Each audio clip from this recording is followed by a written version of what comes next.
Welcome to the podcast, Let the Prophets Speak. This is Isaiah 51a, the first podcast on Yeshayahu, Perek Nun Aleph, chapter 51. We just studied in chapter 50 how Yeshayahu told the Jewish people, how he had fulfilled his mission that God had given him to faithfully convey God's message to the Jewish people and to the world, in the hope that some of them at least may listen to the message of Tzedek u'Mishpat, justice and righteousness, that God had asked Yeshayahu to give. With that, Yeshayahu now starts chapter 51 by beseeching the people to listen to his message. And he begins as follows: Shim'u Elai, listen to me, Rodfei Tzedek, those of you that seek righteousness, or pursue or run after righteousness. Mivakshei Adonai, those of you that are seeking God. He's begging the people. As we saw in the end of the last chapter, most of the people were not listening.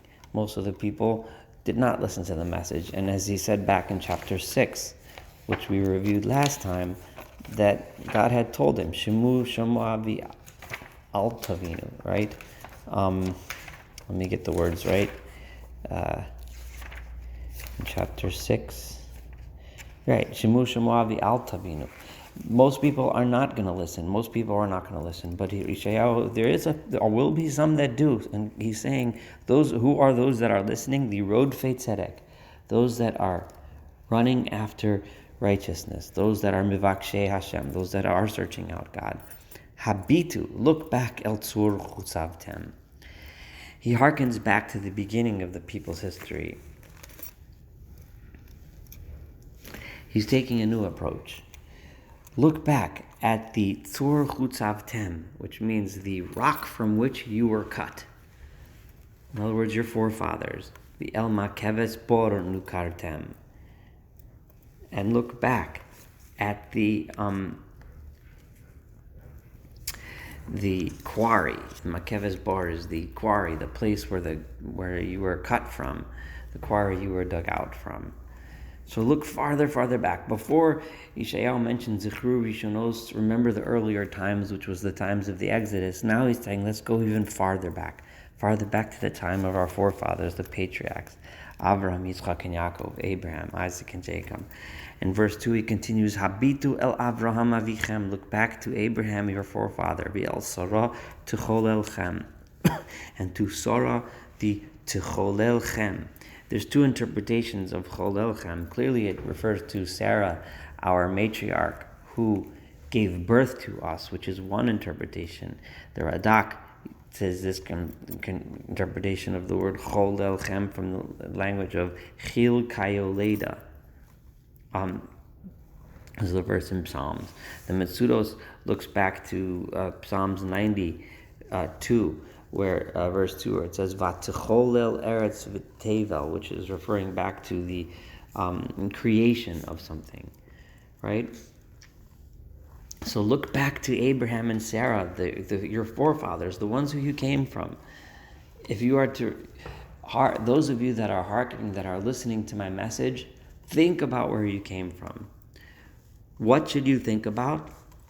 Ki echad kirasiv, because I called him one, v'avorchehu, and I blessed him, v'arbehu, and I made him many.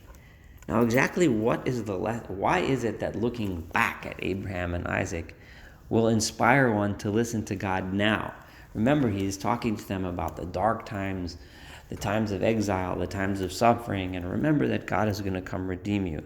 Exactly what is it that and he's beseeching them by saying, he's begging them, he's saying, look back at Abraham and Sarah. What exactly is it that you look back? So there's several different understandings of this. One is given by the Malbim, right? Because just like when they were around, they were like one against the world. They were unique among the people of the world. They were the monotheists. They were the ones bringing a new message.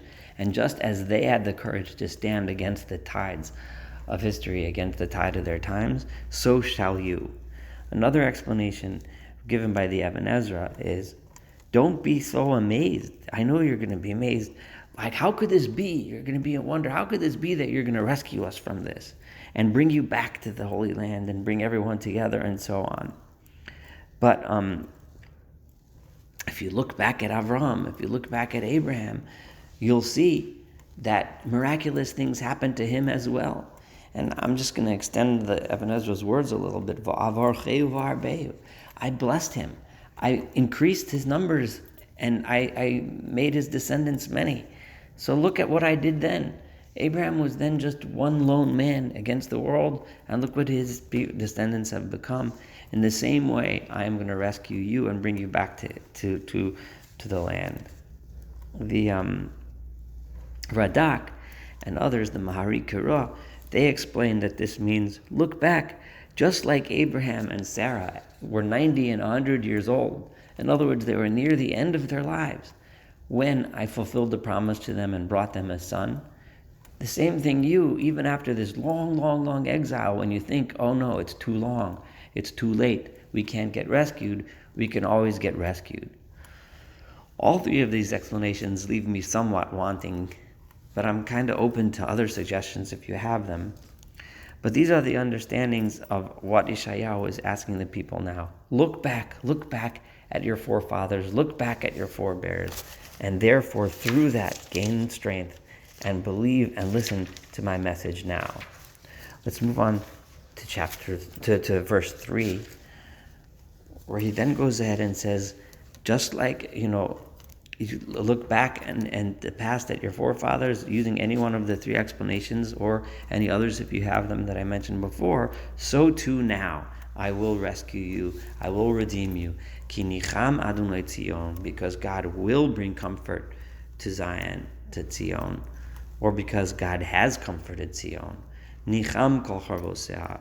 He has comforted all of the ruins, all of the places that have been destroyed and laid desolate. Vayosem midbara ke'eden. This is speaking in past tense, but it's clearly referring to the future, because he has made the desolate places, the desert, bloom and blossom like Eden. V'arvasaki gan Adonai. And the wilderness he made into like a garden of God. Sason v'simcha yimotzeva.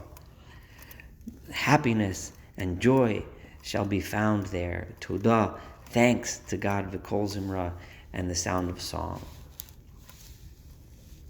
Then we change gears here. Before, it was the prophet Yeshayahu talking to the people, begging them to listen to his message, and remember the forefathers, and therefore have faith that this ultimate redemption will come about. So listen to the message of God. But now, it is God speaking, through the prophet, of course, but God speaking to the people. And God says, my prophet, Yeshayahu, just begged you to listen. Now I myself, God says, I'm going to ask you to listen. Hakshivu Elai Ami. Listen to me, my nation. Ule'umi Elai Ha'azinu. And my nation, Le'umi, and my people. Listen carefully to me. Ki Torah me'iti tetzeh. Because, why? Because the Torah comes from me. Just like we said, Ki mitzion tetzeh Torah, from the place, God is saying, the Torah that I am teaching comes from me. Umishpati, and my mishpat, my justice, La'or amim argia.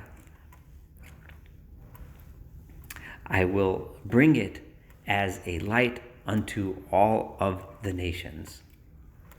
So again, God flips again from singular, ami ulu'umi, just like he's done over and over again, and I've emphasized this on numerous occasions, right away to saying, why should you listen to me? Because my Torah is coming from me, and my justice is for all of the nations of the world.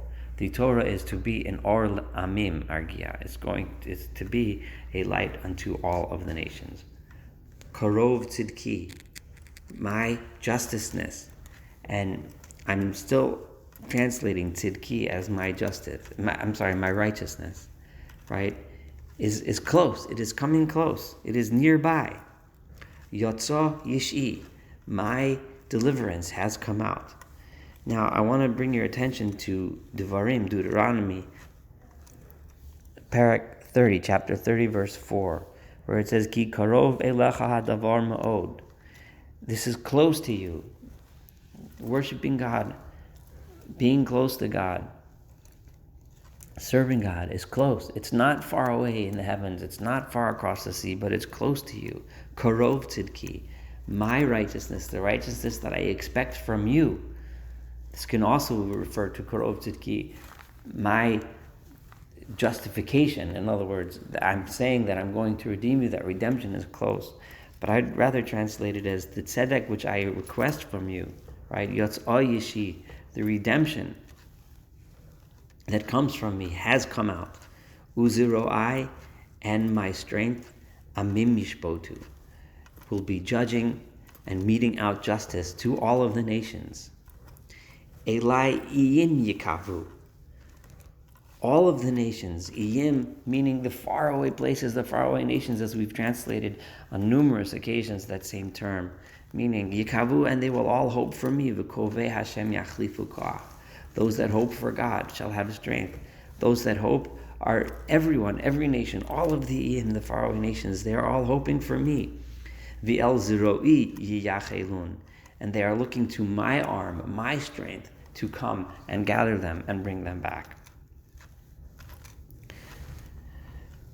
God continues, Su'u l'shamayim einechem, raise your eyes to the heavens, v'habitu el ha'aretz mitachas, and look down to the ground below. Ki shamayim ke'ashon nimlachu, the heavens have become full of clouds of smoke, of darkness. V'aretz kabeged tivla, and the land has become worn out like clothing. V'yosheveha kamo chen yimusun, and those that live upon the land have went through death. However, v'shuati le'olam tieh, my redemption shall be forever. V'tzidkasi, and my righteousness lo techas, shall never be broken, shall always continue. Now I want to turn your attention to verse 50, chapter 50, verse 3, where God says, Albish shamayim kadrut, v'sak osim kisutam. I will dress the heavens with darkness, and I will make their clothing like sackcloth. Very similar to what we have here. Shamayim ke'oshon nimlachu, that the skies are darkened with clouds, v'aretz kabeged tifleh, and the land will be worn like clothing. And then if we look back at this same chapter 50, verse 9, where it says, Hein Adonai Elohim ya'azar li, God is helping me, mihu yarshi'eni. This was Isaiah talking. Hein kulam kabeged yivlu, they have all been worn out like a garment of clothing. But I also want to turn your attention to something much earlier in Yeshayahu. Let's look back at chapter 24 for a moment, verses 3 to verse 5.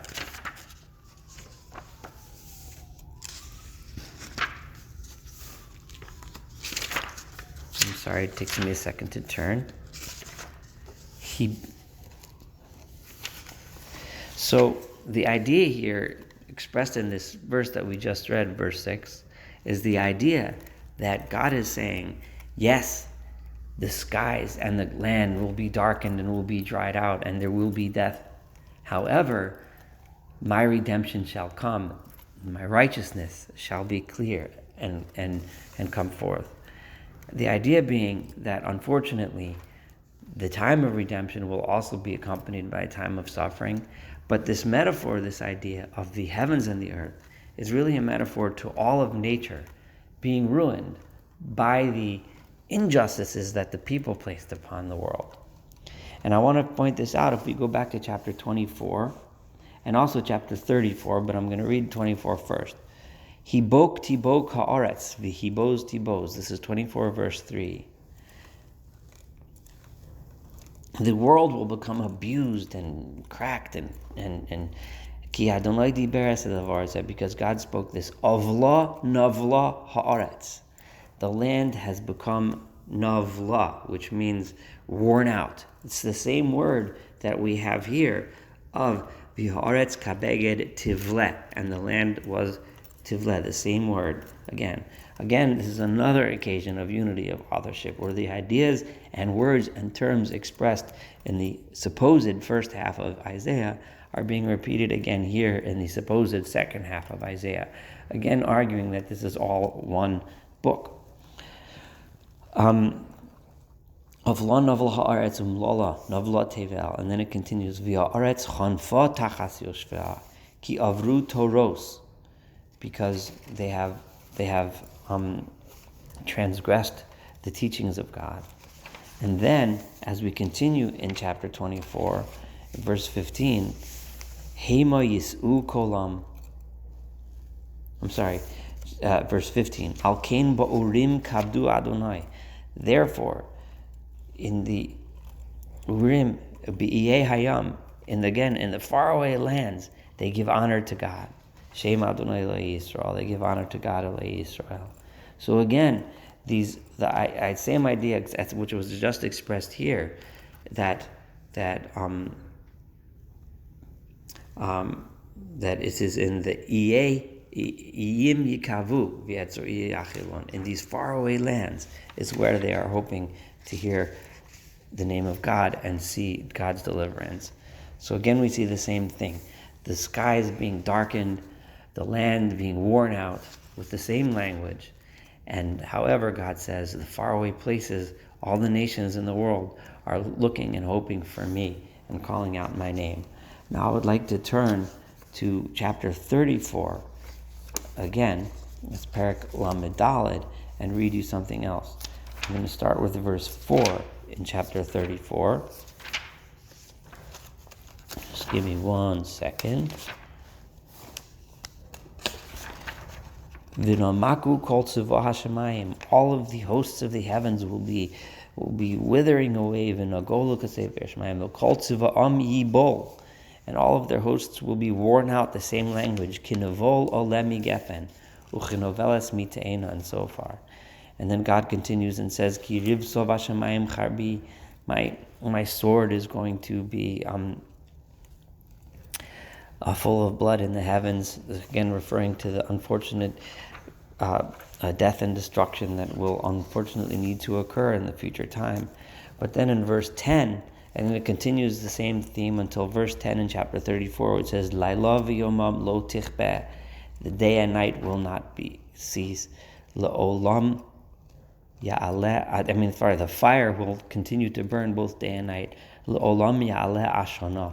Its smoke, its darkness will go up to the heavens forever. Midar l'dar techarav, and so on. Again, the same idea of the smoke in the heavens. Again, the same idea as to here is kishamayim ke'ashon nimlachu, was filled with clouds of smoke. However, if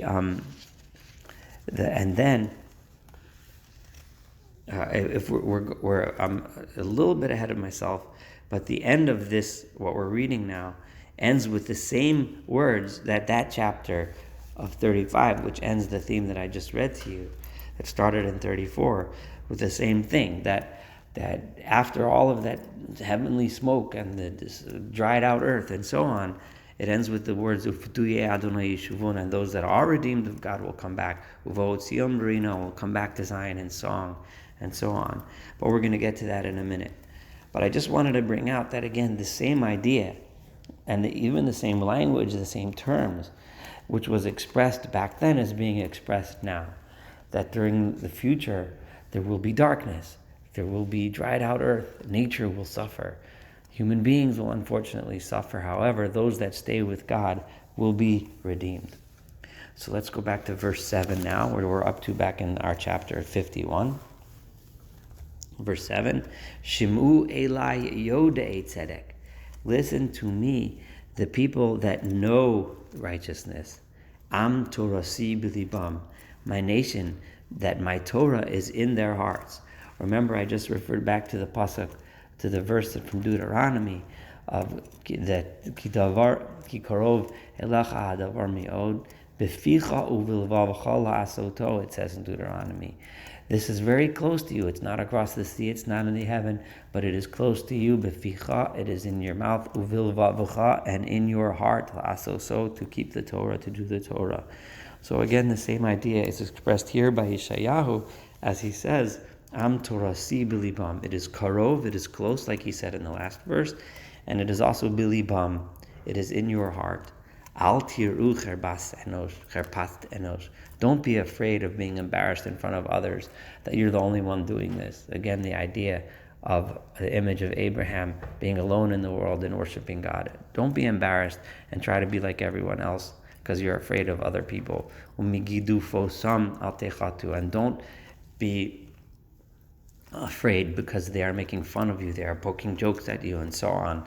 Just keep on keeping the word of God. Why is that? Why should you not be afraid?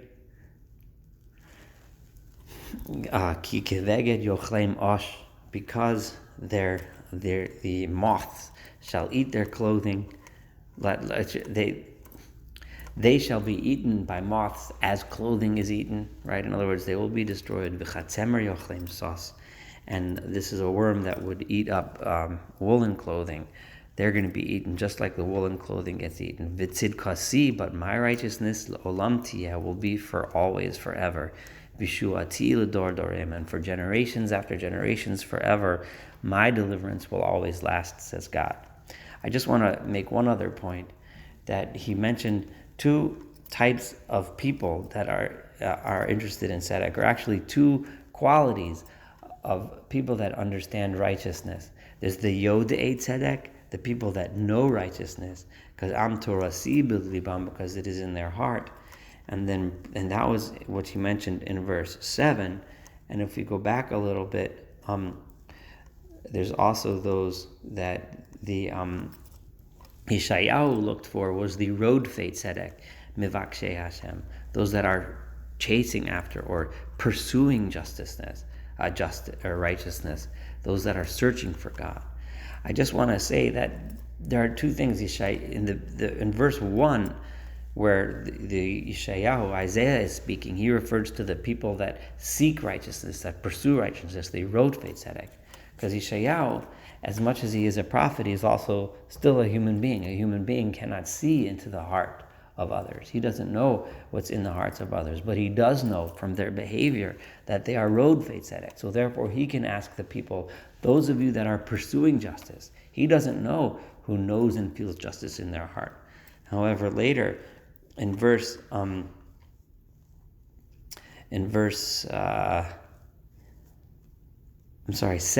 it is God speaking, and God says, Yodei Tzedek, those of you that know righteousness, because God can see, Am Torasi b'libam, the people that my Torah is in their hearts, because God can see what's in our hearts, and God therefore speaks to those of us that know righteousness, which may be a larger population than the population of people that are outwardly seen pursuing justice. But either way, this is how I understand the difference between those two terms.